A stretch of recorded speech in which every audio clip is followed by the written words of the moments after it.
তুমিতো মোৰ সকলোবোৰ কথা জানাই চাগে তুমি মোৰ দ্বিতীয় পত্নী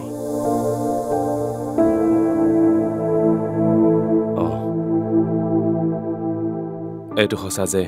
মোৰ বাবে বৰ্ণালীক পাহৰাটো অসম্ভৱ কিন্তু তাৰ মানে এইটো নহয় যে তোমাক মোৰ পত্নীৰ মৰ্যাদা নিদিম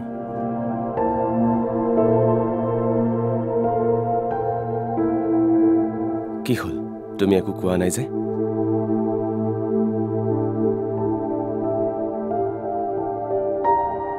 বিয়াৰ আগতেও তুমি মোৰ লগত এষাৰো কথা পতা নাই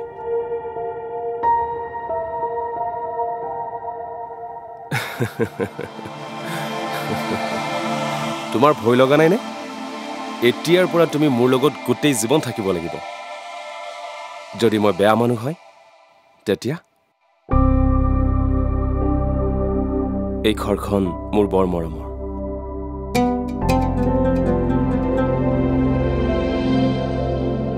ইয়াত মোৰ মা দেউতাৰ স্মৃতি আছে এতিয়ালৈকে অৱশ্যে আমি তিনিজন মানুহে আছিলোঁ মোৰ নতুন মা দুৰ্গা আৰু মই মাজে মাজে অৱশ্যে ৰমলা আহে তাইক লগ পালে ভাল পাবা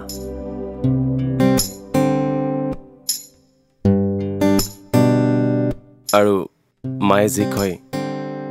মই এতিয়াও শুনো আৰু তুমিও শুনিবা